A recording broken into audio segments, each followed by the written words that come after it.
इस वेले Arvind Kejriwal press conference कर रहे हैं, सीधा तो उत्थे लै चलते हैं। उन्हें पूरी तरह से बचाने की कोशिश कर रही है। वहाँ पे ज़मीनों के बड़े बड़े घोटाले हुए, जिसके कागज़ सारे मौजूद हैं। 2 करोड़ की ज़मीन 18 करोड़ में मंदिर ट्रस्ट ने खरीदी, 3 करोड़ की इतने में खरीदी, सारे कागज़ मौजूद हैं। उसके बावजूद उस पर कोई जांच नहीं हो रही, कोई एफआईआर नहीं हो रही, किसी को गिरफ्तार नहीं किया जा रहा। वहाँ पे कंस्ट्रक्शन के निर्माण में किन कंपनियों को ठेके दिए गए, खुले आरोप लग रहे हैं। उनके इंजीनियर कह रहे हैं कंस्ट्रक्शन के कि 40% कमीशन मांगा जाता था, उसकी कोई जांच नहीं हो रही। इतने बड़े स्तर के ऊपर चढ़ावे की चोरी हुई, सीसीटीवी कैमरे के अंदर इतने सारे इंसिडेंट्स आए, उसकी कोई जांच नहीं हो रही। 8 छोटे छोटे लोगों को बस पकड़ के जेल में डाल दिया और उस बाकी सब बड़े बड़े लोगों को बचाने की कोशिश की जा रही है। ऐसे में अब जनता को आवाज़ उठानी पड़ेगी, प्रभु की शरण में जाना होगा। तो इस इतवार को 11:30 बजे रोहिणी में हम लोग सुंदरकांड का पाठ करेंगे। मेरा सभी श्रद्धालुओं से, राम भक्तों से निवेदन है कि सब लोग ज़्यादा से ज़्यादा संख्या में पहुँचें वहाँ पे। एड्रेस है JMD टेंट, जापानी पार्क, सेक्टर 10, रोहिणी। सबको पता है, काफ़ी फेमस जगह है जापानी park, sector 10, Rohini, JMD tent.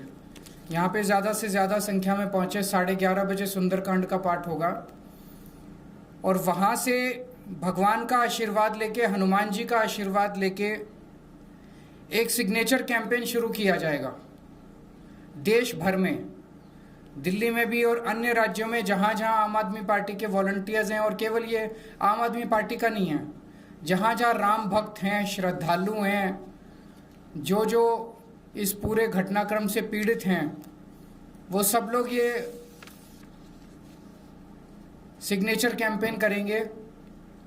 Signature campaign में ये चिट्ठी है एक नागरिक की, आम नागरिक की, प्रधानमंत्री मोदी जी के नाम। चिट्ठी मैं आपको पढ़ के सुना देता हूँ। आदरणीय प्रधानमंत्री जी, श्री राम मंदिर में हुई चढ़ावा चोरी ने, ये एक नागरिक अपने प्रधानमंत्री को लिख रहा है जिस पे वो साइन करेगा। श्री राम मंदिर में हुई चढ़ावा चोरी ने मुझे अंदर तक झकझोर दिया है। करोड़ों श्रद्धालुओं ने अपनी छोटी बड़ी बचत से श्री राम मंदिर के निर्माण में योगदान दिया था। कई लोगों ने तो अपनी पूरी जिंदगी की जमा पूंजी दे दी। अधिकांश लोगों ने रसीद तक नहीं मांगी। सब ने सोचा ये तो भगवान का घर है, यहाँ हिसाब क्या मांगना। आज उस विश्वास को भारी ठेस पहुंची है। श्री राम मंदिर से संबंधित हर कार्य प्रधानमंत्री जी आपने आगे बढ़ चढ़ के किए। श्रीमान राम जन्मभूमि तीर्थ क्षेत्र ट्रस्ट आपने बनाया, उसके हर मेंबर को आपने व्यक्तिगत रूप से चुन के नियुक्त किया। ये सभी ट्रस्ट के मेंबर आपके बेहद करीबी माने जाते हैं। अब जब इतने बड़े स्तर पर बेईमानी हुई तो आपकी चुप्पी से मैं आहत हूँ। 2021 के पहले से ही ट्रस्ट में जमीनों के घोटाले, निर्माण कार्यों में 40% तक की कमीशनखोरी और अब इतने बड़े पैमाने पर चढ़ावा चोरी, ये सभी खबरें पिछले कई वर्षों से लगातार प्रमुखता से मीडिया में आ रही हैं। मुझे लगता रहा कि यह सब मोदी जी के संज्ञान में तो होगा ही और मोदी जी किसी भी दोषी को नहीं छोड़ेंगे, लेकिन पिछले कुछ दिनों के घटनाक्रम ने मेरे विश्वास को धक्का पहुंचाया। ऐसा लग रहा है कि भगवान के दोषियों को सजा दिलवाने की बजाय बचाने की कोशिश की जा रही है। ऐसा लगता है कि SIT और FIR मात्र लोगों की आंखों में धूल झोंकने और मामले को दफा करने की कोशिशें हैं। 8 छोटे छोटे कर्मचारियों को पकड़ा गया है और बड़े लोगों को बचाने की कोशिश की जा रही है। प्रधानमंत्री जी, ऐसा प्लीज़ मत कीजिए। भगवान राम के मंदिर से चोरी करने वाले दोषियों को सरेआम फांसी दी जानी चाहिए। उन्हें बचाना महापाप है। मैं आपको ये पत्र बहुत उम्मीद से लिख रहा हूँ। ये लेटर साइन किए जाएंगे, घर घर भी जाएंगे और हर जगह बहुत सारे, जैसे दिल्ली में हजारों की संख्या में हनुमान चालीसा के पाठ जगह जगह रखे जाएंगे, जिसमें हनुमान चालीसा पढ़ेंगे लोग, हनुमान जी की और रामचंद्र जी की आरती गाएंगे और उसके बाद सब लोग बड़ी श्रद्धा से इस लेटर के ऊपर साइन करेंगे। ये सब लेटर लिख के उसके बाद प्रधानमंत्री जी को भेजे जाएंगे।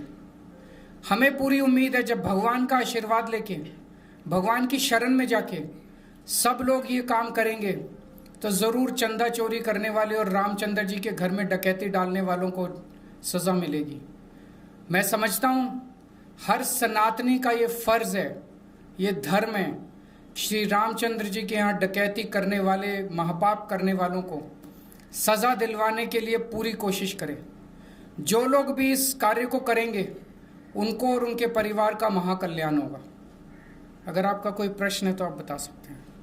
इसके अलावा आप एथेनॉल का सवाल उठाते रहे, पहली बार गड्डी में माना हाई माइलेज का फर्क पड़ता है। अभी 25 को लाने वाले थे, अभी ने बोला है कि वो सिर्फ पहले एसएसओ को फिर लाया जाएगा। तो अगर फर्क पड़ता है तो बंद क्यों नहीं कर देते?